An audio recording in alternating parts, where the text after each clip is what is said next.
그러므로 함께 하늘의 부르심을 받은 거룩한 형제들아, 우리가 믿는 도리의 사도이시며 대제사장이신 예수를 깊이 생각하라. 그는 자기를 세우신 이에게 신실하시기를 모세가 하나님의 온 집에서 한 것과 같이 하셨으니, 그는 모세보다 더욱 영광을 받을 만한 것이 마치 집 지은 자가 그 집보다 존귀함 같으니라. 집마다 지은이가 있으니 만물을 지으신 이는 하나님이시니라. 또한 모세는 장래에 말할 것을 증언하기 위하여 하나님의 신실하셨고, 그리스도는 하나님의 집을 맡은 아들로서 그와 같이 하셨으니, 우리가 소망의 확신과 자랑을 끝까지 굳게 잡고 있으면 우리는 그의 집이라. 아멘. 당신은 하나님의 복된 집입니다. 축복합시다. 당신 하나님의 복된 집입니다. 1부, 2부 때 우리가 6에서 0으로 이제 말씀을 들었잖아요. 이어지는 것입니다. 그래서 6에서 0으로 살면 도대체 어떻다는 거냐, 그런 연결되는 말씀인데, 그래서 여러분들이 오늘 주신 말씀, 사실 이 말씀이 이제 교회됨 40일에 어떤 그 압축판, 결론, 이제 이런 것인데, 이제 이 말씀을 여러분들이 40일에 이 말씀의 축적과 함께 또 오늘 말씀을 그러니까 방향, 나침반 삼아서 한 해를 복되게 살아가시기를 축복합니다. 참 이 말씀을 어디서부터 해야 되나. 자, 이제 제가 잘 정리를 해서 여러분들이 드시기 좋게 잘 세팅을 해가지고 전해야 되겠는데, 일단 영으로 산다라고 할 때 우리가 두 가지 말씀을 좀 떠올렸으면 좋겠어요. 그러니까 이 세대를 본받지 말고, 그러니까 로마서 12장 1절 말씀은 영적 예배자로 살자, 영으로 살자, 이 얘기죠. 영으로 살자.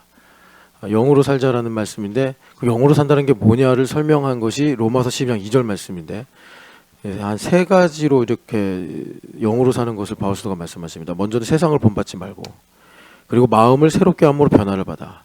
그러니까 우리는 외모를 잘 가꾸죠.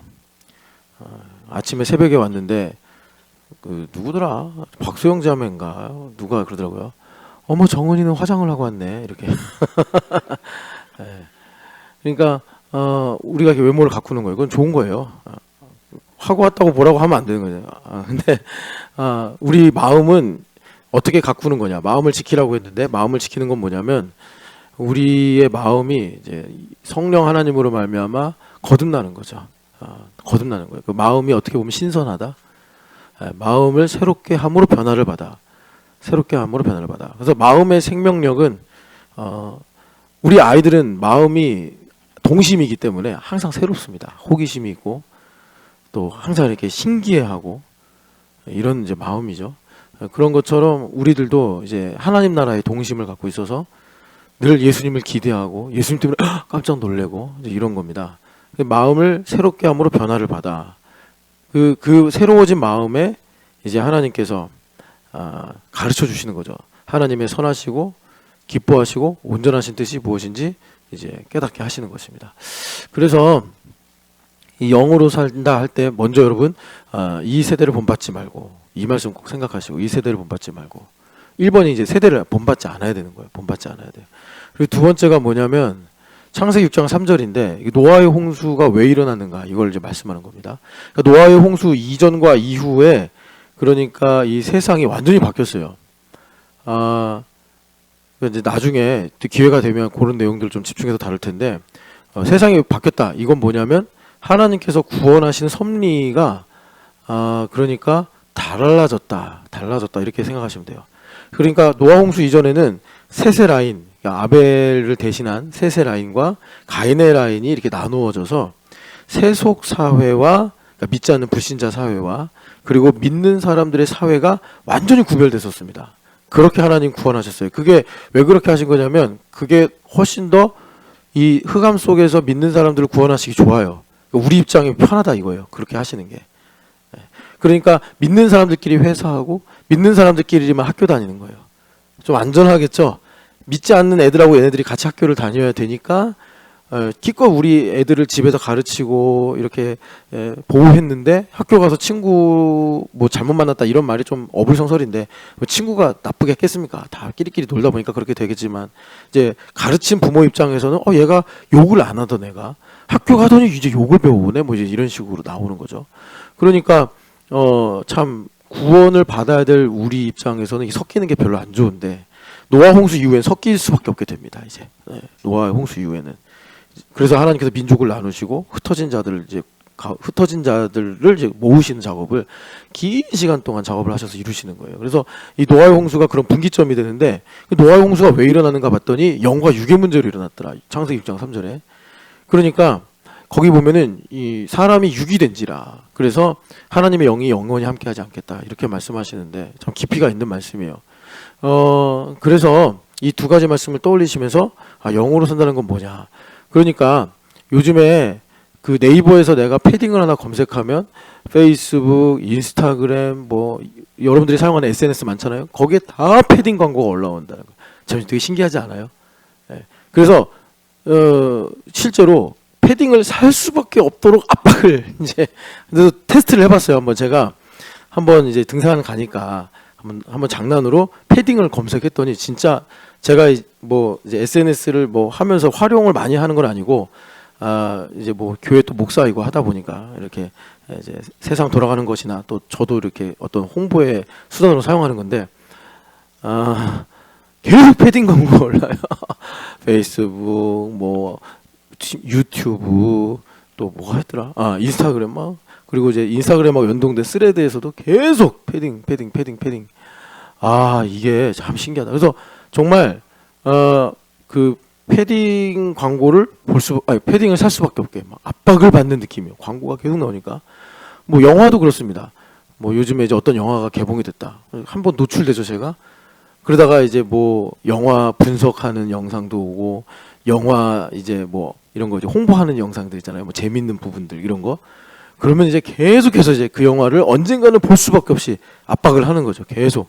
그래서 그 광고하는 사람들이 아마 심리학을 연구해서 얻어낸 결과인 것 같은데 한 30번 정도 노출하면 이제 먹힌다. 물건을 사든지 뭐 영화를 보든지 그 광고에 노출된 대로 사람들이 행동하게 된다. 그래서 옛날에 엑소시스트라는 영화가 있었나? 하여튼 그게 이제 그땐 필름이 돌아가는 거였잖아요. 필름이. 근데 이 눈이 그 인지하지 못하는 그 속도가 있대요. 그래서 그만큼 콜라를 넣은 거예요. 필름 사이사이에. 이제 알리지 않고 사람들에게. 그랬더니 사람들이 영화를 봤는데 분명히 시신경으로는 인지가 안 된 거예요. 콜라 이 장면이. 그만큼 빨리 지나갔으니까. 그랬는데 다 이제 그 영화를 마치고 난 사람들이 콜라 마시고 싶어 이렇게 된다는 거예요. 그러니까 노출된 만큼 지배를 받는 거죠. 이런 문제를 옛날에 1984라는 책으로 조지 오웰이 그 고발하듯이 폭로를 했잖아요. 빅브라더 뭐 이런 얘기 하면서 그 주인공이 내 속마음은 절대 못 바꿀 거야 했는데 이제 쥐를 이용해 가지고 그 사람을 세뇌시켜 버리잖아요. 그래 가지고 결과적으로는 이제 인간성을 그 누굽니까? C.S. 루이스가 말한 것처럼 인간성을 완전히 소멸시켜 버리고 그 소설에 의하면 당에서 요구하는 인간성을 심어주는 거죠. 당에서. 요즘 세상이 그렇다는 거예요. 그래서 여러분, 저는 웬만하면 여기서 이제 정치 얘기를 안 하려고 그러는데 우리나라가 너무 극단적으로 가고 있기 때문에 제발 유튜브에서 정치 보지 마세요. 여러분들이 보면서 새로운 걸 발견하는 것 같고 뭔가 올바른 걸 내가 발견하는 것 같은데 하나도 안 그렇습니다. 유튜브는 너무 자극적이고 그리고 책임을 안 지잖아요. 뭘 말해놓고서. 그래도 방송은 고소를 당하고 또 책임을 져야 되기 때문에 그런 걸 최대한 가리려고 하지만 옛날에 비하면 완전히 막 나가는 방송이죠, 요즘도. 근데 미디어들이 그런 어떤 이 저널리즘 이런 게 없어져 버렸어요. 그래가지고 그냥 쏴버리고 말고 막 얘기하고 말고. 그러니까 문제는 뭐냐면 우리나라가 좀 50대 50으로 완전히 나눠졌잖아요. 크리스찬도 50대 50으로 나눠졌다고. 이게 무슨 말이냐? 확증 편향에 문제가 생기는 거예요.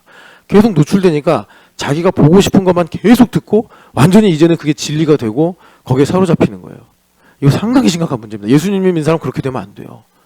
그러니까 여러분들이 너무 궁금하고 하면 신문을 보세요. 왜냐하면 신문은 이게 이제 활자기 때문에 덜 자극적이고 그리고 뭐라 그럴까 좀 내가 이렇게 객관적으로 분석할 수 있잖아요. 근데 미디어는 그렇지 않아요. 그래서 여러분들이 그런 건 좀 나의 경건과 구원의 문제를 위해서 절제하고 지혜롭게 뱀처럼 지혜롭게 잘 여러분들이 보셨으면 좋겠는데 그래서 이게 무슨 얘기냐? 우리나라를 알고리즘 공화국이다 이렇게 부르는데 그러니까 이게 바로 창세기 6장 3절입니다. 사람이 육신이 된지라. 사람이 육신이 된지라. 여러분 육신이 된다는 게 뭐 알코올 중독, 뭐 게임 중독, 뭐 또 돈을 막 탐욕스럽게 사랑하고 쾌락주의 이것만 육신의 이 중독에 육신으로 사는 게 아니라 나라는 감옥에 갇히면 육신이에요. 그래서 뭐 토착 외구, 종북 좌파 이런 거 정말 이건 성령 하나님 거기 역사 못해요. 여러분 이거는 확실합니다. 그리고 어쨌든 간에 둘 중에 하나만 하나가 이기게 되겠죠. 뭐 치킨 게임 하고 있으니까. 그럼 절반은 죽어야 되는 거 아니에요? 절반은 우리나라를 떠나든지 반민족, 반국가 이렇게 되는 거 아닙니까? 이런 게임이 어딨냐고요. 이런 일이 어딨냐고. 뭐 다시 뭐 옛날처럼 뭐 이제 6.25 하자는 건지 모르겠어요. 그래서 정말 여러분 나라를 위해 기도해야 되고 예수님 믿는 사람들은 거기에 의견을 보태거나 그러는 거 아니에요. 뭐 그럼 저한테 그러겠죠. 넌 나라를 사랑하지 않는 거냐 막 이러겠는데 정말 나라를 사랑하시려면 하나님 나라를 사랑하세요. 대한민국도 여러분 제가 대한민국을 싫어하는 게 아니라 대한민국도 언젠간 사라질 나라예요. 고려도 사라졌고 조선도 사라졌고 신라도 사라졌고 우리가 그렇게 자긍심을 갖는 고구려도 사라졌잖아요. 원나라도 사라졌고 또 청나라도 사라진 나라 아닙니까? 이 세상의 나라는 바벨론도 사라지고 로마도 심지어 사라졌는데 미국이라고 사라지지 않겠어요? 여러분 무슨 뭐 우리가 목숨 걸 게 없어서 그런 거예요. 목숨 건가? 여러분 예수님께서 자유주의를 주시려고 오신 거예요? 아니잖아요. 예수님은 하나님 나라 하나님의 통치를 주시려고 온 거지. 왜 자유주의에 목숨 겁니까? 예수님 사람이 복음에 목숨 걸어야지. 그러니까 우리가 이게 제가 현실을 회피하려고 하는 게 아니라 여기 추천하는 책, 이 책을 제발 그러니까 그런 거 보지 말고 이런 책 좀 보세요. 여기 우리에게 주어진 것들에 관하여 이런 책 좀 보세요. 이런 책 이거 읽으면 재미는 없는데 되게 유익해요. 근데 잘 읽으면 제가 왜 이 책을 이렇게 좀 여러분들에게 추천하냐면 여기에 우리가 바라는 캠퍼스 부흥의 이상이 있어요. 비전이 있어요. 여기에. 여기 이제 쭉 보다 보면 이 사람이 여기 메릴린 로빈슨이라는 사람이 이제 유명한 소설가래요. 저는 이분 소설 읽어보지 않았는데 거기 책 날개에 그 소개가 나와요. 그리고 이분이 그 문학 박사인데 셰익스피어로 학위를 받았대요. 그래서 셰익스피어 얘기가 많이 나와요. 그래서 저도 그냥 이렇게 수박 겉핥기식으로 알았다가 셰익스피어가 그러니까 이분은 그래요. 뭐 사상가, 신학자 이렇게까지 소개를 해요. 그런데 그런 모든 기반이 뭐냐면 셰익스피어 시대에 모든 사람들에게 알려진 쟁기꾼 피어스라는 뭐 이게 이제 구전으로 전해진 건지 아니면 이런 이제 단편 소설로 알려진 건지 모르겠는데 그게 뭐 신분을 가릴 거 없이 뭐 귀족이든 평민이든 뭐 더 또 가난하게 사는 아무개든 간에 이게 모든 사람들에게 그 종교개혁 운동을 하면서 이렇게 널리 유포가 됐대요. 그 옥토 위에 꽃이 피고 열매를 맺은 게 셰익스피어의 뭐 이제 희극이다, 비극이다 이렇게 얘기를 하더라고요. 쟁기꾼 피어스는 그러니까 쟁기꾼은 그냥 뭐 힘도 없고 능력도 없고 그저 평범한 뭐 개똥이 같은 사람이에요. 쟁기꾼 개똥이. 그래서 쟁기꾼 피어스인데 이 쟁기꾼 피어스가 경건한 거예요. 추기경보다 사제보다 경건한 거예요. 이런 이제 이야기들이 사람들 사이사이에 퍼진 거예요. 이게 캠퍼스 비전의 이상입니다. 우리 청년들이 지금 연대 도서관 앞에 가면 요즘에 좀 덜해요. 뭐 왜 덜 하해졌는지 모르겠는데 예전에 가면 거기도 그냥 다 담배를 피워. 그러면 그 앞이 완전히 그냥 지나가기만 해도 담배를 안 피워. 근데 그 청년들이 얼마나 힘들면 대학생들이 거기서 자매도 그러니까 여자애도 남자애도 다 이렇게 담배를. 근데 그 친구들이 거기서 성경을 읽기 시작하고 그리고 그 맞은편에 학생회관 있지 않습니까? 학생회관 앞에 가면은 이렇게 이제 테이블도 있고 벤치도 있는데 거기 앉아서 아이들이 성경을 갖고 논하기 시작하고 사람들이 논문을 쓸 때 연대 이대에서 논문을 쓸 때 성경에서 영감을 받아가지고 자기 학문 분야에서 이제 주제를 잡아서 그런 탁월한 논문들이 나오고 뭐 이런 일들 이게 쟁기꾼 피어스의 그 비전인데 그 내용이 뭐냐 이제 이 책에 나와 있다. 그래서 여러분들이 읽어보시면 좋겠고, 여기 이제 각성이라는 이 말이 있는데 이게 최근 책인가 봐요. 그러니까 메릴린 로빈슨도 고민인 거예요. 이거 미국 이러다 망하는 거 아니냐 뭐 이러면서. 그래서 미국만의 문제도 아니다. 그죠? 우리나라도 문제잖아. 우리나라도. 그래서 우리에게 필요한 건 뭐냐? 기도와 성찰이다. 이렇게 얘기를 하는데, 여러분, 그래서 육신이 된다. 그냥 내가 한 가지 사상에만 몰두해가지고 나만 오라. 나는 불쌍해. 막 이런 거 있잖아요. 거기에 함몰되는 게, 그래서 나만 옳고 쟤들은 다 틀려. 나랑 다른 얘기하면 다 틀려. 이렇게 가는 게 말하자면 21세기 육신이 되는 것입니다. 21세기 육신이 되는 거. 나만 힘들고 나만 슬프고. 그래서 여러분 여기서 벗어나 영으로 살아가야 한다. 주님께서 우리에게 말씀하시는 거예요. 그래서 영으로 살아간다. 이건 뭐냐면 뭐 다른 새로운 개념이 아니라 내가 거룩하니 너희도 거룩하라. 이 거룩하라는 말씀이 나에게 이루어지는데, 이 거룩의 깊이가 아까 1984 보면 주인공이 자기는 절대 속마음을 들키지 않을 거고, 자기는 절대로 이 빅브라더의 뭐라 그럴까 영향력에 들어가지 않을 거야. 내가 말하지 않고 내 마음을 내가 감추면 어떻게 저 녀석이 나를 좌지우지하겠어 했는데, 이 사람이 제일 싫어하는 게 쥐였어요. 쥐. 그러니까 우리 중에 뭐 이렇게 뱀 싫어하는 사람, 벌레 싫어하는 사람, 뭐 그런 거 있잖아요. 뭐 냄새를 싫어하는 사람. 이게 사실은 매우 주관적인 거거든요. 저는 이런 사람도 봤어요. 쥐를 좋아하더라고요. 쥐를 좋아해. 그리고 이제 그 벌레를 싫어하고. 근데 벌레는 또 되게 좋아하면서 쥐는 싫어하고.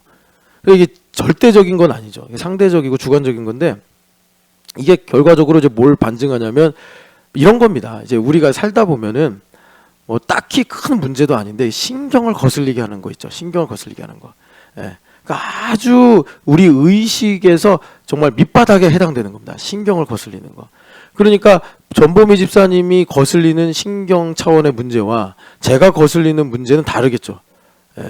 뭐 저는 뭐 말하자면 냄새가 신경을 거슬리게. 그리고 뭐 이런 사람이라면 막 예를 드는 겁니다. 근데 전보미 집사님은 색에 민감해서 뭐 이상한 색이야. 그러면 되게 신경이 거슬려 가지고 먼저 이제 기분이 안 좋아지고 뭐 모든 게 다 이제 편견으로 이제 점철되는 이제 그런 이런 차원이 있단 말이에요. 그거는 이유도 없어요. 그냥 싫은 거예요. 신경적인 차원에서 그냥 싫어 버리는 거예요. 냄새가 싫고 저 사람 인격이 어떻든 저 사람이 어떤 이제 내용을 갖고 있든 상관이 없는 거예요.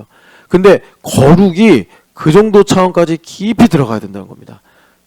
그래서 정말 우리가 그 설명할 수 없는 어떤 행동이나 생각들이 있어요. 충동, 느낌 막 이런 것들. 근데 거기까지 거룩의 영향력이 들어가야 한다. 그겁니다. 왜냐하면 세상이 거기까지 들어가서 우리를 좌지우지하니까. 그래서 이걸 간단하게 말하면 여러분 이제 우리가 죄라는 문제, 사실 여러분 되게 재밌는 게 여기 있는 저를 포함한 모두가 사실 죄가 뭔지 몰라요. 아까 그 알파 오메가 찬양 봤지만 뭐 가사가 뭐였더라? 뭐 죄를 덮는다 그러던데. 예? 죄를 덮어. 뭐지? 죄마저 덮는 그 손길. 그런데 이 죄마저 덮는 그 손길이 얼마나 큰지 별과 별 사이보다 먼. 그러니까 여러분 우리가 이렇게 지구에서 별을 보면은 뭐 다 옹기종기 모여 있는 것 같은데 사실 이게 딱 한눈에 들어오는 별과 별 사이가 몇천 광년, 몇백 광년 이렇다고 하지 않습니까? 그러니까 이 별과 별 사이를 덮는 하나님의 은혜, 그 은혜로 말미암아 내 죄가 사함을 받는단 말이에요. 근데 우리는 죄가 그래서 뭔지 모른다는 거예요. 그냥 우리는 이런 거예요. 저 별은 너의 별, 이 별은 나의 별 이러면서 별이 이렇게 가까이 있다. 뭐 그런데 실제로 이제 이 우주의 공간으로 가면은 이 별, 저 별이 만날 수 없는 엄청난 이 거리가 있다는 거죠. 우리가 성령 하나님으로 인쳐 주셔서 성령 하나님께서 보증해 주셔서 죄 사함의 확신을 갖고 살지만 사실 죄가 뭔지 몰라요. 그러니까 내가 거룩하다라는 믿음은 경험으로, 노력으로, 이해력으로, 지식으로 가질 수 있는 게 아니라 오늘 나에게 역사하시는 성령 하나님으로 말미암아 내가 거룩함의 믿음을 갖는 거예요. 그러니까 거룩을 여러분 우리가 이제 어린아이에 속해 있을 때는 거룩을 정량적으로 생각합니다. 그렇게 배워요. 그러니까 내가 기도를 얼마나 했느냐, 내가 예배를 어떻게 했느냐. 그런데 이제 우리가 어른이 돼서 신령한 사람이 되면 거룩이 정성적인 문제로 갑니다. 이게 정성적인 문제라는 게 뭐냐면 이제 우리가 다루기 쉬운 어떤 양으로 딱 구별짓는 게 아니라 말하자면 이런 거예요. 정성적인 표현이 뭐냐면 아까 좀 안 좋은 건데 너 그렇게 말하는 거 보니까 종북이구나. 이렇게 정성적인 거예요. 무서운 말이죠.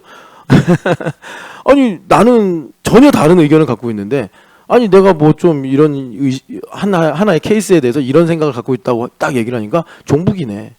또 내가 뭐 일본 여행 갔다 온다니까 토착외국구만. 이런 게 이제 정성적 표현이에요.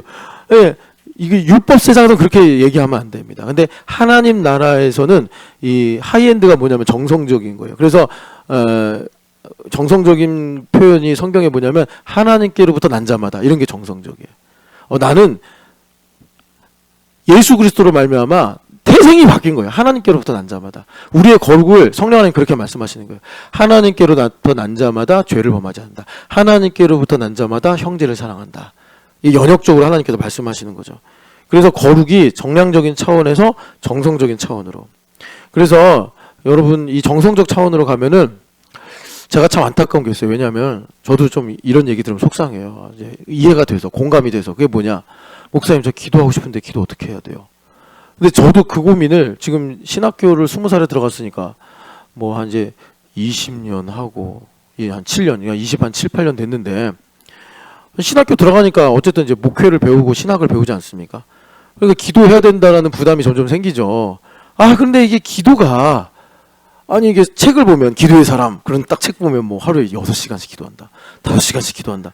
근데 일단 일상을 살면서 그게 저는 잘 안 되고, 그리고 억지로 안 되겠어요. 그래서 제가 참 그 문제로 나는 기도의 사람이 아닌가, 구원을 안 받은 건가, 나는 목회자가 되면 안 되는 건가, 이런 고민을 되게 많이 했는데, 그래서 이제 사실 아주 기본부터, 그러니까 제가 어떤 어려운 수학 문제를 풀기 위해서 수란 무엇인가, 이제 여기서부터 시작을 해가지고 이 문제가 이렇게 풀리는 거였구나라고 이제 이해가 되는 것처럼 이제 아주 기본적인 단계부터 하나하나 이제 확인하면서 갔어야 됐는데, 그러니까 여러분 어려운 게 뭐냐면 그러니까 이제 기도를 하고 싶어하는 분들, 뭐 기도를 전혀 하지 않는 사람들은 여기 해당 안 돼요.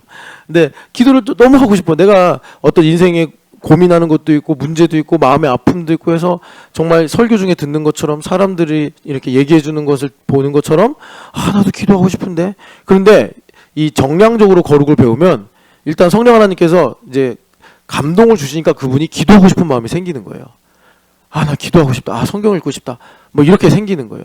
얼마 전에 우리 신집사님이 열심히 교회됨 40일 선포하니까 재홍 형제가 저도 형님처럼 예수님을 만나고 싶습니다. 이것도 정말 나중에 이제 20주년 때 다이어리를 만들면 이런 스토리들을 다 거기에다 이렇게 남기면 어떨까. 예. 신집사님이 그래서 내가 어떻게 예수님 만났나 딱 설명을 했더니 재홍 형제가 그 다음 하는 말이 감사합니다. 은혜 받았습니다. 이게 아니라 그럼 저도 형님처럼 사업이 망해야 되는 겁니까? 그래가지고 신영수님 아차 이렇게 됐다는 거예요. 핵심이. 그러니까 핵심이 사업이 망하는 게 아니었는데 예. 근데 여하튼간에 신집사님 어디 갔어? 저기 계시구나. 신집사님 제가 어제 이제 허윤실장이 없으니까 제가 다 얘기했잖아요. 빨리 이제 리테스트 하라고. 허윤실장이 있을 때 내가 그 얘기를 못 한단 말이에요. 그러니까 재홍 형제가 그런 질문을 한 건 뭐겠어요? 형기야, 넌 망한 게 아니다. 이렇게 말씀하시는 거예요. 예? 주님께서 어린아이와 젖먹이 입술로 찬송을 받으신다고 그랬잖아요. 그러니까 재홍 형제가 이렇게 형기 집사님의 그 간증을 들으면서 교회됨 40일 복된 시간에 간증을 들으면서 예수님을 나도 만났으면 좋겠다라는 갈망이 있는데 그걸 하나님 이용하셔서 이제 대원하신 거라. 그럼 어떻게 하겠어? 이제 해야지. 이제 그렇게 하면 안 되는 거예요. 그럼 뭐 지금 허유자매 어디 간지 안 보이는데 죽어요. 저번 얼굴 노래가지고 지금. 감동을 줘서 윤실자매가 목사님 안 되겠습니다. 우리 남편 리테스트 시켜야겠습니다. 이렇게 이제 와야 된다고. 아시겠어요? 힘이 없네. 그러니까 평소에 어떻게 했으면 남편이 이렇게 아내를 감동시키라는 말에 힘이 없어. 아멘. 넘사벽이란 얘기 아니요. 좀 오냐고 겸손해야지. 그러니까 이런 거 아니겠습니까? 허윤실을 감동시키느니 울산 바위가 무너지는 게 더 빠르다. 이렇게 생각하는 거 아니요. 윤실자매도 자기를 잘 돌아봐야 돼. 그러니까 어떻게 하다가 거기까지 갔어요. 제가 죄송합니다. 하여튼간에 이제 우리 재용 형제 얘기가 왜 나왔는지 모르겠네. 네? 기도를 하고 싶은 거죠. 재용 형제가 그런 질문한 것도 성령 하나님께서 감동을 주신 거예요. 성령 하나님께서 감동을 주셨으니까 이제 그런 질문, 그런 또 궁금증, 그런 마음, 생각 이런 것들이 이제 나타나는 것입니다. 그럴 때 자, 기도하고 싶다. 이런 마음 들잖아요. 기도하고 싶다. 그러면 채율아, 아이고 채율이가 너무 피곤해서 쓰러졌구나. 이제 아빠가 나와서 널 물어보려고 그러는데 잠깐만 있어보자. 야 예성아, 너가 아이스크림 먹고 싶어. 그러면 이만영 집사님 네 아빠잖아. 그러면 정말 한 주를 금식하고 에스더처럼 죽으면 죽으리다 하고 아버지 앞에 딱 가서 에스더 이야기 알지? 아빠가 아하수에로 왕이 아니잖아. 죽으면 죽으리다 하고 가가지고 아버지, 아버님, 뭐 지존하신 아버지 막 이러면서 저 아이스크림만 하나 사주시면 뭐 어쩌고 저쩌고 저쩌고 저쩌고 하면서 사주시면 안 되겠사옵나니까 그래? 아니잖아. 그냥 아빠 아이스크림 사줘 그러잖아. 여러분 그냥 하나님께 아뢰면 돼요. 근데 제 경우에 왜 내가 이렇게 기도를 못할까?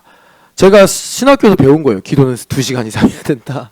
기도는 이래야 된다. 그러니까 이런 것들이 선입견이 되고 이런 것들이 나의 고정관념이 돼가지고 기도해야 돼. 그러면 1시간 해야 되는데 기도는 부르짖어야 되는데 기도는 이런 형식을 갖춰야 되는데 기도는 뭐 이런 이제 절차가 필요한데 그러니까 벌써 기도하고 싶은 마음이 멀어지는 거예요. 이게 신명기 30장에 너에게 옛날에 나의 명령이 바다 끝에 있었고 또 저기 산 꼭대기 있는 것처럼 하늘 꼭대기 있는 것처럼 느껴졌다. 말씀하시는 그런 내용이에요.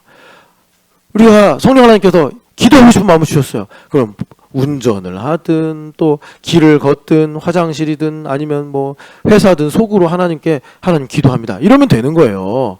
하나님 찬양합니다. 근데 이런 게 익숙하지 않고 이런 것들이 또 미심쩍기도 하고 또 기도를 해야 된다 그러면 시간도 없는데 바쁜데 뭐 나 할 일이 많은데 뭐 아직 준비가 안 되는데 이러면서 내가 기도를 이제 못하는 그런 상황들이 생기는 거죠. 물론 우리가 이렇게 편리하게 하자 이런 얘기는 아니에요. 그런데 본질은 뭐냐면 하나님을 사랑하고 정성적인 거란 말이에요.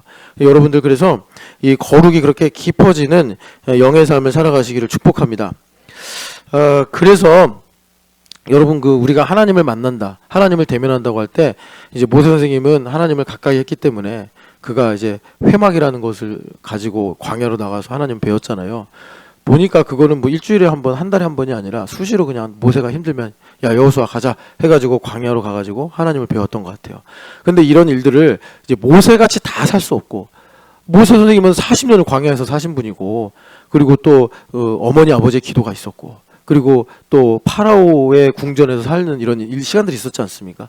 그러니까 모세가 이제 그런 어떤 역량을 가지게 된 거죠. 근데 누구나 다 모세처럼 뭐 40년 동안 광야에 가 있거나 뭐 또 40년 동안 파라오의 궁전에 있으면서 막 고통스럽게 살고 이럴 수는 없는 거잖아요. 그러니까 바울 사도가 어떤 일종의 스탠다드로 2가지 율법을 주셨는데 하나님을 만나는 법을 대표성을 가지고 있는 대제사장이 지성소로 들어가는 것이고 또 하나는 상번제로 이 성막 회막문 앞에 서서 상번제로 하나님께 이제 음성을 듣고 하나님을 만나는 그런 일들이란 말이에요. 그래서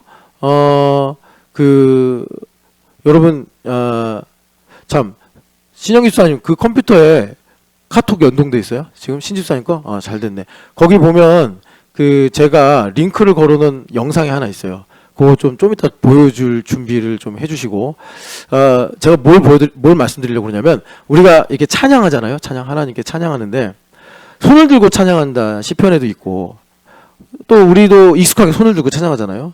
이 손을 들고 찬양하는 게 뭘까? 제가 이제 요걸 얘기하려고 좀 이따 영상 보여달라고 그러는데 뭐 여러 가지 해석이 있습니다. 이건 사실 정답은 없는 거예요. 지금 안 보여줘도 돼요. 예. 그러니까 뭐냐면 항복이다. 그러니까 이게 참 신기한 게 어느 나라 어느 시대의 사람에게 손들어 그러면 항복 이게 다 통한단 말이에요. 항복하는 것을 보고 나를 공격하네 이런 걸로 해석하는 사람 별로 없죠. 그러니까 손을 드는 건 하나님께 항복하는 것이다 뭐 이런 것도 있고 또 이렇게 손을 드니까 여기에 이제 잔같이 드는 거예요. 그래서 주님 내 잔을 채우소서 뭐 이렇게 해석하시는 분도 있어요. 주님 채워주시옵소서 콸콸콸콸콸 부어주십시오 이런 이제 은혜를 갈망하는 마음일 수도 있고 근데 제가 이렇게 손을 들면서 상상을 해봤는데 여러분 지성소 가면은 언약궤가 있고 언약궤 위에 상판이 있잖아요. 상판이 있는데 상판이 아니라 속죄소. 상판 위에 속죄소를 올려놓는데 그러니까 언약궤가 이렇게 이제 사각형이잖아요. 그리고 이 상판 위에 속죄소가 뭐냐면 천사 그룹이라고 그러죠. 그룹이 이렇게 앉아 있어요. 두 그룹이 마주보고 있는 거예요. 뭐 사자의 형상이기도 하고 뭐 또 얼굴은 사람, 몸은 뭐 짐승 이런 모양이기도 하고 저도 이건 잘 몰라요. 어떤 형상인지. 그림 인터넷에서 찾아보면 여러 가지 모양이 있어요. 대부분 이제 사자 같은 모양인데. 근데 얘네들이 이제 날개가 있어요, 날개. 그래서 날개가 커요. 이렇게 날개가 있어요. 양쪽으로 이제 그래서 4개가 있겠죠. 저쪽에도 이렇게 좀 있고. 예. 그러니까 여기가 속죄소예요. 여기가 하나님 임재하시는 거예요. 하나님 임재하시는 거예요. 그런데 1부 때도 말씀드렸지만 우리가 이제 지성소로 나아간다 그랬잖아요. 지성소로 나아간다. 그런데 지성소에 실제로 성막을 만들고 들어가면 거기에는 등불이 없어요. 캄캄해. 성소는 메노라로 등불을 딱 켜놨기 때문에 가면 눈부시게 환하다. 뭐 이렇게 이제 설명을 하시더라고. 근데 지성소로 들어가면 휘장 제가 몇 센치인지 몰라가지고 이게 몇 센치였지 헷갈려서 올라가서 찾아봤는데 15cm래요. 15cm. 그러니까 커튼이 15cm 두께예요. 그래가지고 장정 10명이 양쪽에서 잡아당겨도 이게 끊어지지가 않아. 찢어질 수가 없다고. 그러니까 예수님 죽으실 때 휘장이 찢어진 거는 하나님께서 역사하셔서 그게 갈라진 거죠. 뭐 가위나 칼로도 찢어지지 않는 거예요. 15cm니까 두께가 이만하니까. 그러니 이 암막 커튼 같은 휘장이 성소와 지성소를 나누고 있단 말이죠. 그러니까 아무리 성소에서 등불을 켜가지고 환하게 밝혀도 이 휘장을 뚫고 빛이 지성소를 밝힐 수가 없어요. 그러니까 지성소는 캄캄한데 그러면 대제사장 1년에 한 번 지성소에 들어가서 하나님을 배운다고 했는데 아니 아무것도 없는 캄캄한 암흑 속에서 암실 같은 데서 하나님 뭐 이렇게 넘어질 수도 있고 부딪힐 수도 있는 거 아닙니까? 그런 가운데서 대제사장이 어떻게 하나님을 대면했을까 했는데 여러분 이제 우리가 여기서부터 상상력을 발휘하는 거예요. 하나님 거기 분명히 실제로 임재하셨을 거 아니에요. 그런데 하나님은 여러분 성경에도 나오지만 하나님 빛이시잖아요. 그러니까 하나님께서 그 어떤 이 자연의 빛, 등불의 빛이 없는 상황에서 하나님 자신이 임재하시고 영광으로 나타나셔서 이제 비추셨을 것이다. 이제 이렇게 생각을 하는 거죠. 그런데 제가 이제 제 개인만의 그냥 개똥 같은 상상이 아니라 이게 상당히 일리가 있는 게 지금입니다. 이제 보여주세요. 신집사님. 제가요, 그 옛날에 좋아하던 영화가 한 10번 봤어요. 트리 오브 라이프라고. 근데 보면 되게 재미없어요. 제가, 자, 10초경에서 잠깐 스탑을 해주세요. 예, 이게 테렌스 멜릭인가 하는 이상한 감독이에요. 이 사람 영화는 되게 특이해. 아니, 자, 스탑. 예, 예. 자, 이 영화에서 자주 나오는 장면인데, 이 트리 오브 라이프가 중의가 있어요. 그러니까 생명나무란 뜻이잖아요. 트리 오브 라이프.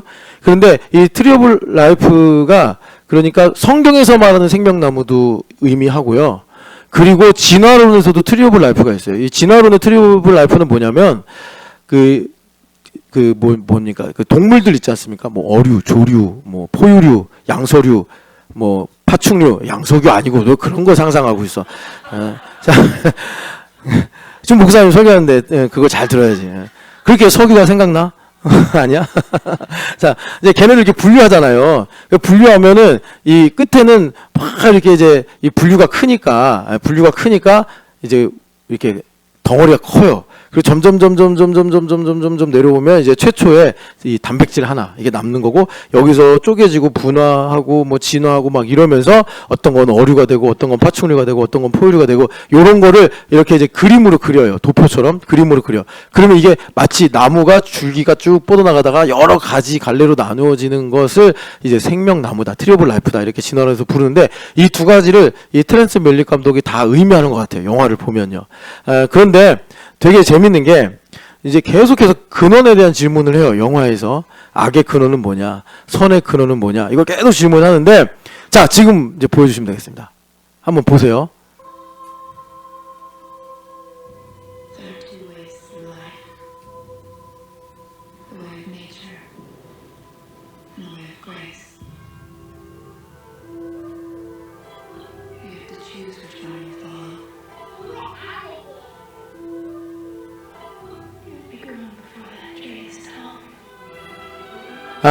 여기서 이 정도면 됐어요. 예. 아까 처음에 봤던 장면 있죠. 약간 연기 같은 게 모락모락 나오면서 여러분 그 이제 빛이 비치면 그 먼지 연기가 빛을 반사하면서 빛이 어떤 형상처럼 나오잖아요. 제가 그거를 지금 여기 말씀드린 지성소의 속죄소에 임재하신 하나님의 그러니까 형상이 없는 하나님 임재 아니겠느냐. 이렇게 이제 여러분들한테 설득을 하려고 영상을 좀 보여달라고 한 것입니다. 그래서 실제로 저 영화를 보면은 저런 장면이 나오면서 하나님께서 이제 성경 구절을 써요. 욥기 구절 또 창세기 어느 구절을 인용하면서 하나님께서 세상을 이제 창조하셨다라는 이런 내용들을 은밀하게 이렇게 이제 말해주고 있으면서도 또 어떤 쪽에서는 진화론적인 이 내용들을 또 차용하기도 하고 이제 그렇게 나오는데, 제가 말씀드리려고 하는 건 뭐냐면 하나님께서 그렇게 지성소 가운데 임재하실 때 빛으로 나타나셔서 대제사장들이 1년에 한 번 지성소로 들어갈 때 아무것도 안 보이는 데서 이렇게 있으면 뭐 하나님을 만났는지 뭐 하나님 어디 계신지 어떻게 알겠어요. 그런데 하나님께서 거기 약속대로 1년에 한 번씩 임재하시면서 임재하실 때 빛으로 나타나셔서, 그래서 민수기 6장에 그 빛을 본 대제사장이 이제 대속죄일에 지성소로 들어갔다 나와가지고 뭘 하죠? 대제사장의 축복을 하는 거잖아요. 그래서 우리 오늘날 예배의 마지막에 축도라는 게 생긴 건데, 하나님은 너희를 향하여 얼굴을 드시사 하나님은 얼굴빛을 너에게 비추시며 뭐 이런 말씀 있잖아요. 그게 대제사장의 축복 기도문이에요.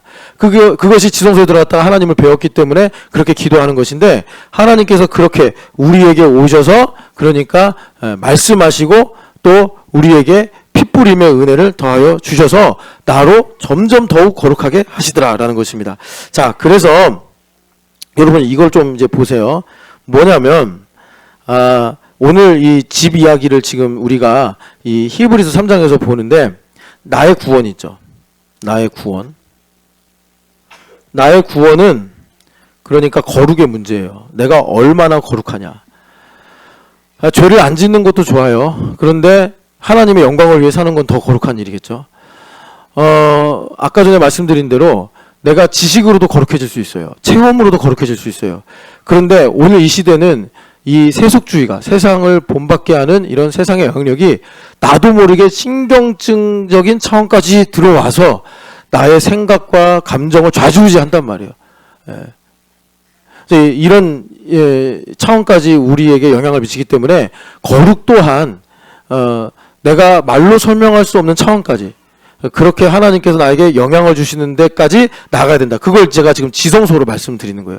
그래서 지성소는 한마디로 말하면 어두운 가운데서, 가장 어두운 가운데서 빛을 보는 것이 지성소에서 하나님을 뵙는 것이다. 그래서 하나님께서 우리를 핏부림을 얻게 하시려고 교회를 부르셨다는 건 뭐냐면, 이제는 이 성전, 성막의 이런 모든 것들이 다 그러니까 영의 의미가 됐지 않습니까? 예수님께서 개혁을 하셔서.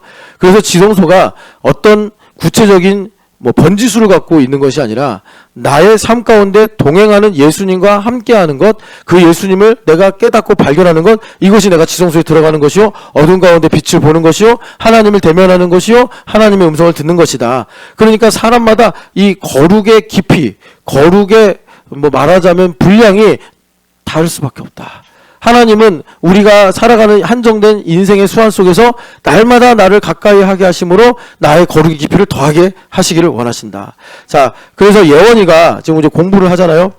자, 예원이가 이제 교회가 되어서 뭐 이제 주캠 됐고 이번에 가고시마 아우리치도 같이 가고 디사이플십 이제 캠프 이것도 하고 있단 말이에요. 그래서 예원이가 이 마음에서 거룩해지는 만큼, 말하자면 예원이의 만물은 중학교예요. 뭐 중학교 말고도 있겠지만 대부분 시간이 이화 부속 중학교 다니고 있거든요. 중학교. 뭐 공부를 하는 거죠. 이 만물에서 예원이가 이제 하나님의 만물 통치가 이루어지면 뭐 공부를 좋아하고 수학에 대한 눈이 열리고 영어에 대한 자신감이 생기고 이러지 않겠습니까? 요게 그러니까 말하자면 중첩으로 연결돼 있다. 연동돼 있다. 그래서 만물 통치는 내가 어떤 뭐 힘을 가져가지고 뭐 만물을 막 내가 정복하고 다스리고 이렇게 되는 게 아니라, 정확하게 말하면 예수님께서 통치하시는 건데 내가 편승하는 거잖아요. 그게 어떤 내용이냐 봤더니 이제 신집사님이 하나님을 가까이 하는 거예요. 가까이에서 이제 교회됨 40일도 10번째고 또 우리 신촌여학교도 10년 넘게 계셨고 그전도 또 뭐 열심히 또 뭐 선교도 다니고 신앙생활 했어요. 그런데 또 새로운 날, 내일이 열렸어요. 내일 하나님께서 내게 주신 은혜를 생각해보고 내가 또 지성소로 들어가서 살아보니 이전에 내가 알던 예수님은 하나도 모르는 거였구나. 이게 왜 그러냐면 고린도전서 13장에 사랑을 무엇으로 말하냐? 사랑은 부분적으로만 알고 있다라는 것을 인지하는 것이다. 바울사도가 그래요.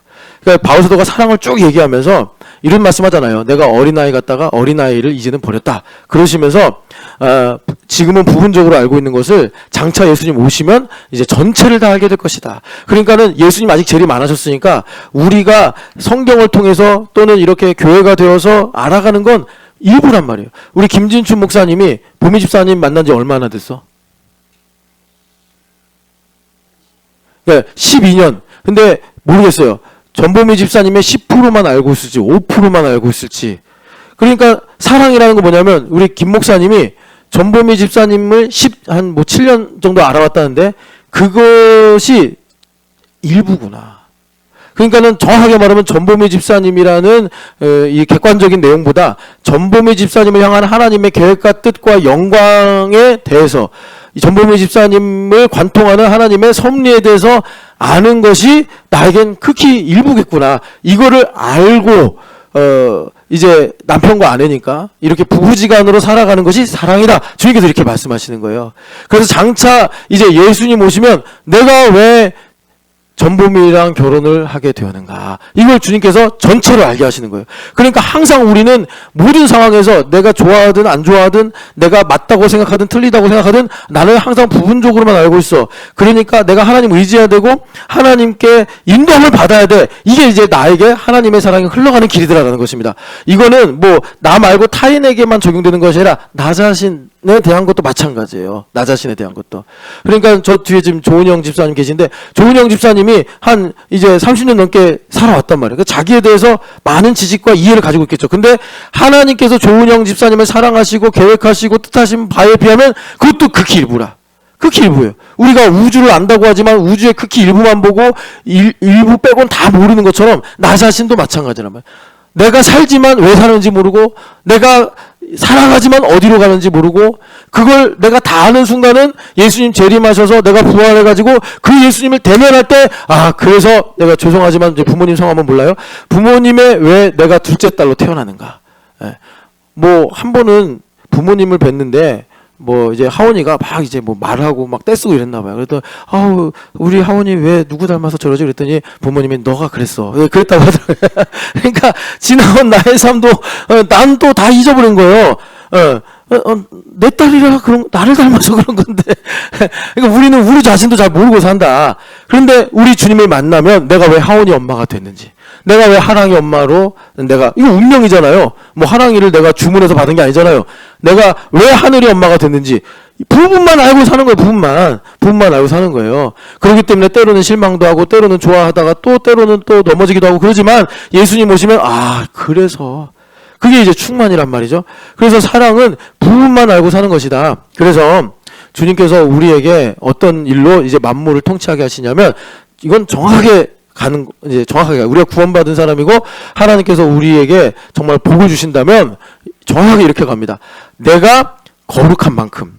그러니까 내가 거룩하다라는 거는 빌립보서 3장에 보면은 그리스도를 발견하고 내가 사는 인생 속에서 그리스도를 발견하고 내가 이제 그리스도를 발견했어요. 내가 오늘 회사 가는데 이 회사 가는 일로 감사하고 찬양했더니 이 회사 가는 길을 통해서 예수님을 발견해서 예수님 나를 이렇게 신실하게 지켜주시는구나.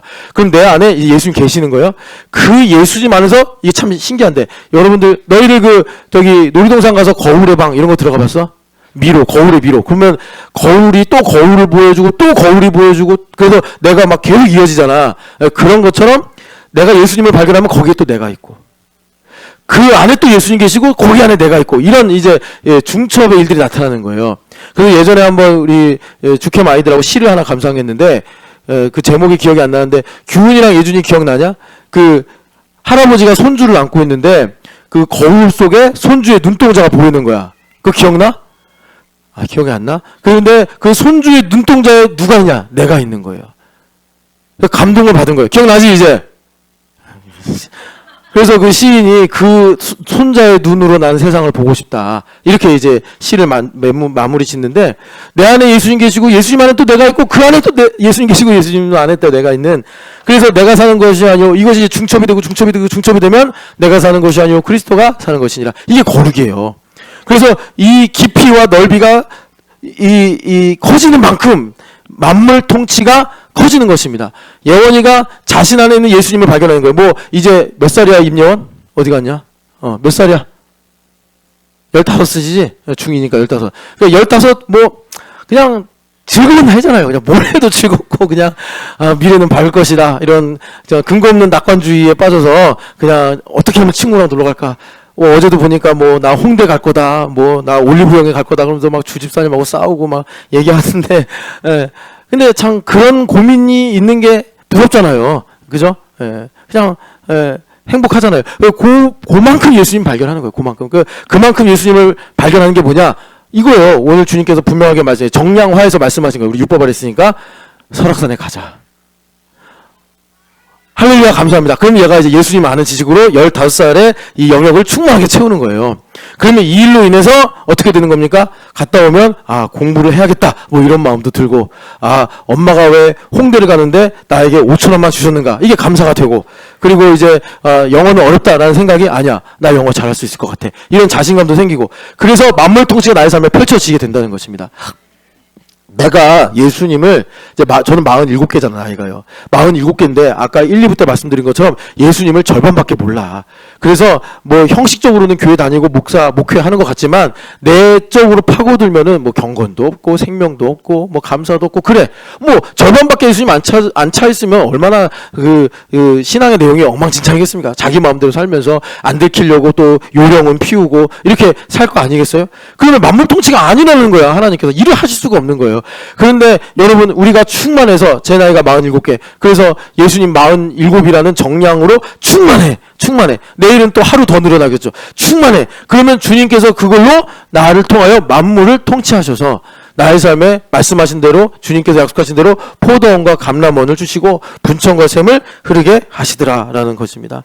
여러분 그래서 지금 여기 히브리서 3장 1절부터 6절의 말씀 보면은 만물이 하나님의 집이고 또 뭐라고 그러세요? 우리는 그의 집이라. 중첩이에요. 그래서 우리는 하나님의 집이고 만물도 하나님의 집이다. 예. 하나님의 집이니까 하나님 통치하시죠. 하나님 거하시죠. 하나님 영광 받으시죠.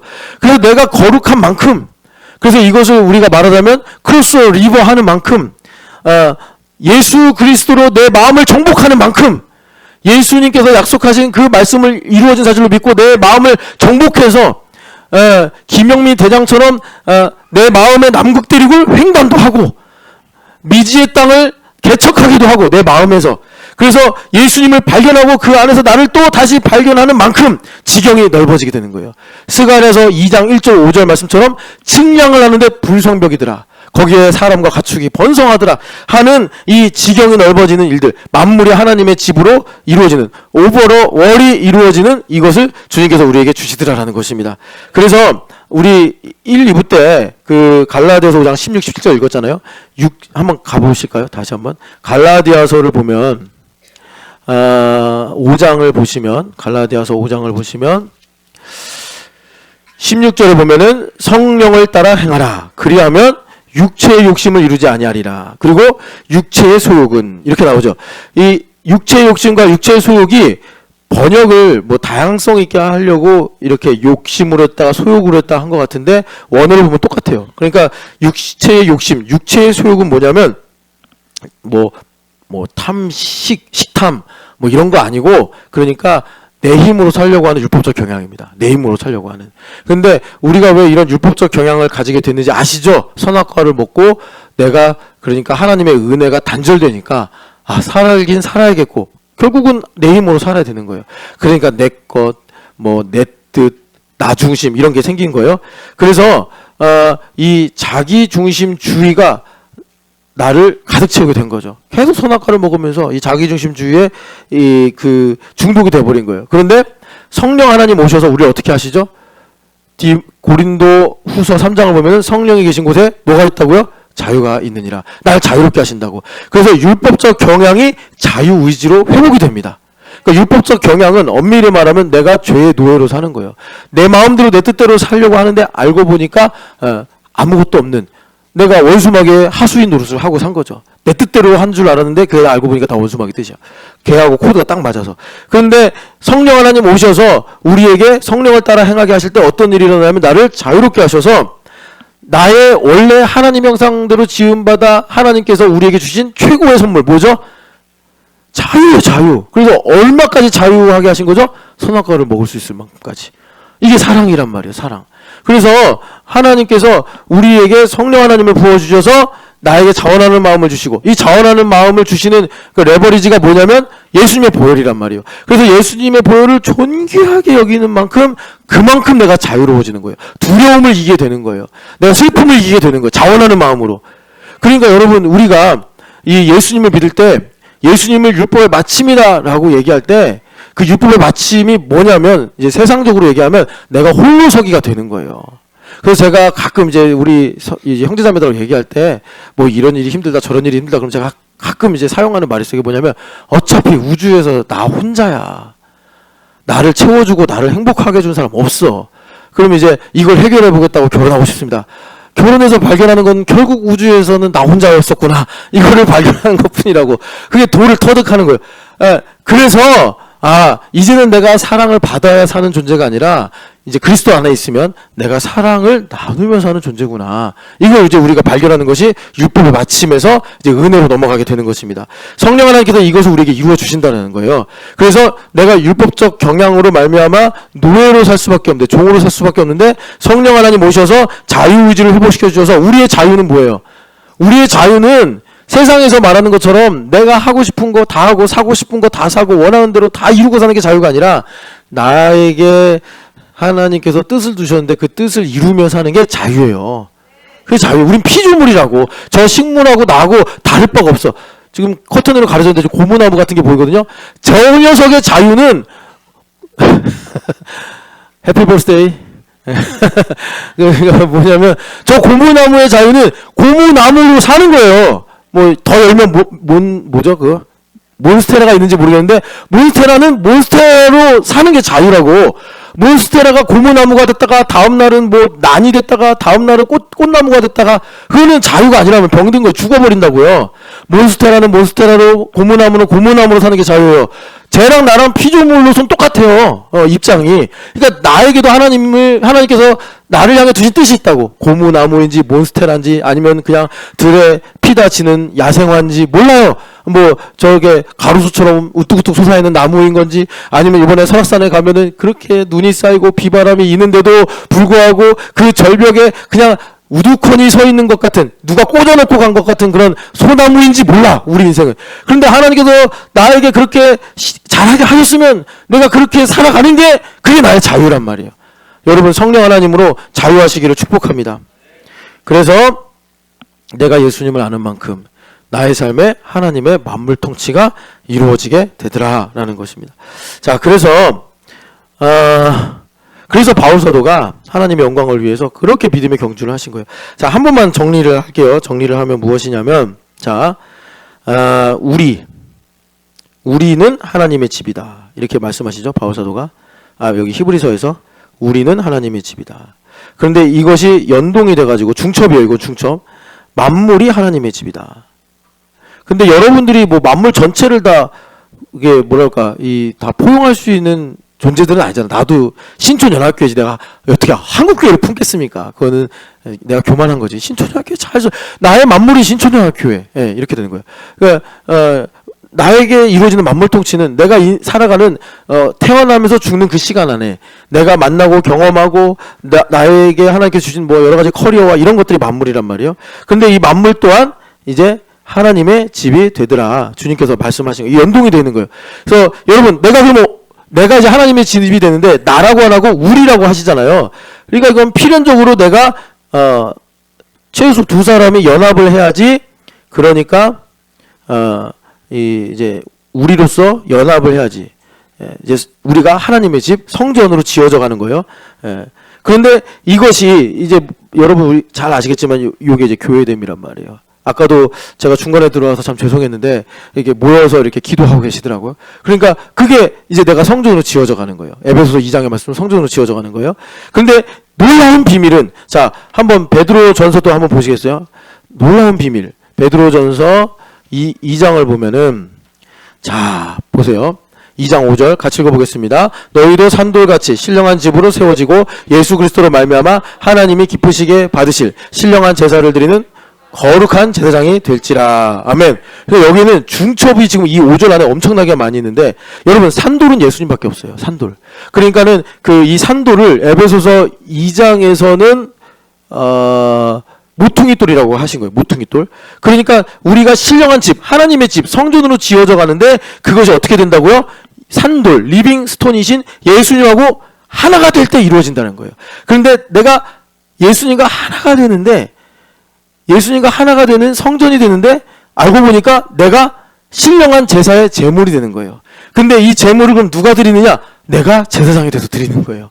그러니까 여러분, 이게 정신없는 말이 아니라 하나님께서 중첩으로 우리가 그러니 이 거룩해지는 것이 무엇인지를 말씀하는 거예요. 내가 성전이 되면서 거룩한 예물이 되면서 내가 왕 같은 제사장으로서, 내가 제사장으로 하나님께 나의 인생과 시간을 예물로 드리는데, 이 예물로 드리는 일이 알고 보니까 뭐냐? 내가 하나님의 신령한 집이 되는 것이다.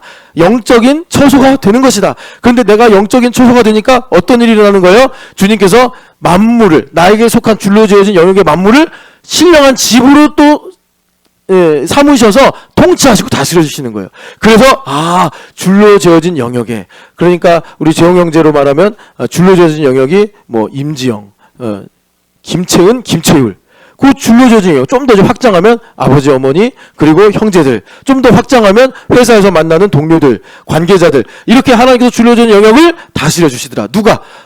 김재홍 형제가 신령한 집으로 세워지면, 그러면 김재홍 형제가 신령한 집으로 세워지는 것이 뭐냐? 예수님과 연합이 되는 것인데, 예수님과 연합이 되는 게 뭐냐 봤더니 자기를 하나님께 예물로 드리는 거룩한 제사장이 되는 것이다. 이렇게 주님께서 말씀하시는 것입니다. 그래서 우리가 교회가 되어서 연합이 되는 건 뭐냐면 예수님과 연합이 되는 거랑 똑같다.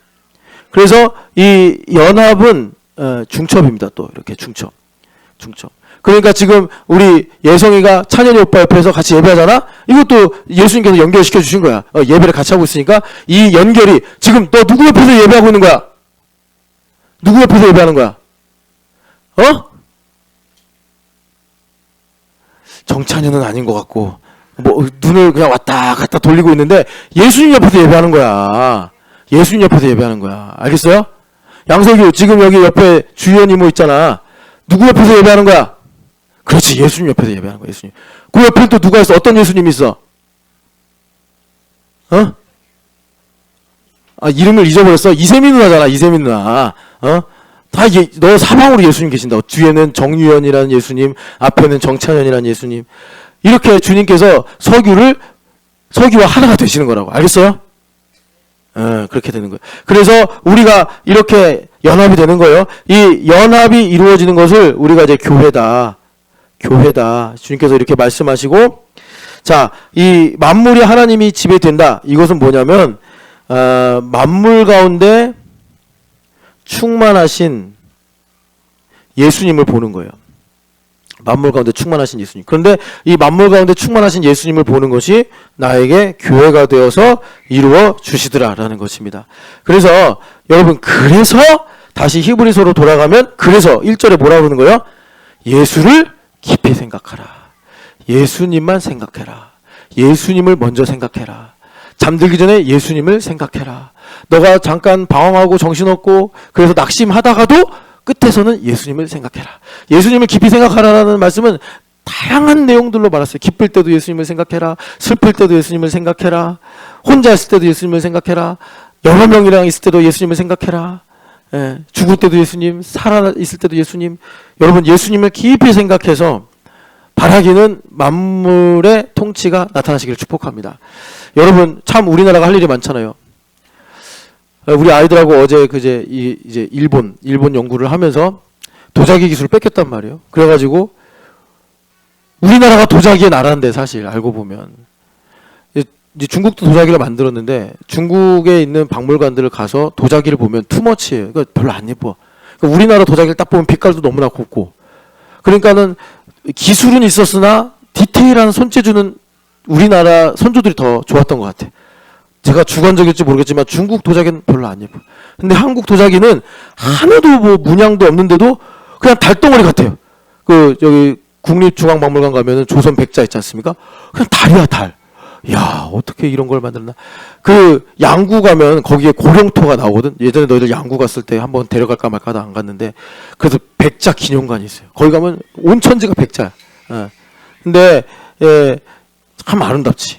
그러니까 우리나라가 원래 도자기의 나라인데 이거를 임진왜란 때 도요토미 히데요시가 딱 찍어가지고 선비, 책, 보물 그리고 도자기 기술 다 가져와 이렇게 했단 말이에요. 이게 철저히 계획하고 침공한 거예요. 참 이 지도자의 결정이 얼마나 중요한지 우리가 보게 되는데, 그때 말하자면 역사학자들이 그러더라고요. 이게 그 당시는 반도체 기술이다. 지금도 여러분 그 칩스워라는 책 있지 않습니까? 그래가지고 칩스원가 해가지고 지금 반도체 전쟁이다, 중국하고. 그래서 얼마 전에 중국계 회사가 딥식이라는 AI를 만들었죠. 그런데 그게 이 GPT 맞아요? 챗 GPT 걔보다 더 잘한대, 일부는. 어떤 연산 능력은. 그래서 지금 이 미국이 충격을 받지 않았습니까? 예. 그러니까 이 반도체 굴기들을 여러 나라가 하고 있는데 사실 몇 년 전만 해도 우리나라가 최고였단 말이죠. 그러니까 참 지금 이 순간 지도자의 결정이 중요한데, 지도자는 누구예요? 대통령도 아니에요. 하나님 나라에서 누구예요? 강가빈이라고. 강가빈 누구의 길을 걸어갈 거야? 김성일의 길을 걸을 거야? 황윤길의 길을 걸어갈 거야? 황윤길의 길을 걸어가야지. 황윤길의 길을. 그래서 우리 아이들이 이렇게 이제 역사 의식을 갖고, 여러분들도 우리도 마찬가지입니다. 내가 지금 계속 유튜브 보고 있으면 우리가 김성일의 길을 걸어가는 거예요. 김성일의 길을. 여러분, 믿음의 길을 걸어가시기를 축복합니다. 제가 지금 이 얘기들을 왜 하냐면, 지금은 여러분 하나님 입장에서 보세요. 하나님께서 그 여호와의 눈 하면 7개라고 나오거든요. 그러니까는 사각지대가 없는 눈이에요. 하나님의 눈은. 찾아내신다고. 지금 누가 김찬양 아멘 했잖아요. 김찬양 마음속에 하나님을 향한 간절한, 100가지는 막 낙심하고 원망하고 뭐 의심하고 세상 사랑하고 99가지는 다 그래도 김찬양 형제 마음에 하나님을 향한 전심으로 구하는 하나가 있다. 뭐 초등학교 때 성경학교에서 기도한 거라든지, 아니면 대학 시절에 주님을 이렇게 살아봐야겠다라는 그런 바람이 있었든지, 아니면 지금 교회를 사랑하면서 우리 찬양 형제 마음에 우리 형님들 잘 됐으면 좋겠다 이런 마음이 있든지. 예. 아까 전에 그 다니엘부에서 교사를 충원했으면 좋겠다. 우리 김찬양밖에 남자가 없어서 선생님들이 너무 부족하다. 그래서 제가 신영기 집사님을 추천했거든요. 그랬더니 찬양 형제가 그러더라고요. 그러면 제 후배로 모셔도 되겠습니까? 제가 명령을 해도 되겠습니까? 이제 형님을 사랑하고 존경해서 자기가 사수가 되겠다. 이런 이상한 얘기를 한 것 같아요. 여튼 간에 그 마음에 정말 형님을 존경하고 사랑하는 마음, 하나님께서 그걸 보시고, 야, 너가 나를 전심으로 구하는구나. 하나님 그렇게 지금 하나님께서 목마르듯이 만물 통치를 위해서. 왜냐하면 만물이 지금 막 구부러지고 휘어지고 가라앉고 막 무너지기 직전이고 막 이러지 않습니까? 여러분, 주님께서 찾는 시기란 말이에요. 위기인데 기회란 말이에요, 우리한테. 그래서 내 마음에 어떻게 해야 돼요? 지성으로 나아가야 된다고. 아까 전에 우리가 베드로전서 잠깐만 한 번 더 읽어보겠습니다. 베드로전서 우리 2장 읽었는데, 거기에 우리가 신령한 산돌이신 예수님과 연합이 돼서 신령한 집으로 세워져야 된다 이러셨잖아요. 근데 그 일이 뭐에 대한 결론이냐면 19절의 결론이에요. 19절 읽어보겠습니다. 지금 흠없고 점없는 어린 양 같은 그리스도의 피로, 보배로운 피로 된 것이니라. 그러니까 이 핏부림을 얻기 위해서 우리를 부르셨는데, 이 보배로운 피가 얼마나 귀한지를 알 때 그것이 예수님과 연합이 되는 것이 신령한 집으로 지어져서 만물의 통치가 이루어지는 것인데, 그 보배로운 피를 뿌림 받는 것이 뭐예요? 날마다 십자가로 나아가는 지성소로 나아가는 거예요. 지성소로. 그래서 지성소로 나가는 걸 히브리서에서 뭐라고 그러냐면, 그의 치욕을 짊어지고 영문 밖으로 나아가자. 그래서 흔들리지 않는 나라, 영구한 도성이 있는 곳으로 나아가자. 고난의 신비를 그렇게 우리에게 말씀하고 있는 것입니다. 여러분, 우리 마음을 이제 주님께서 거룩하게 하는 거 뭐예요?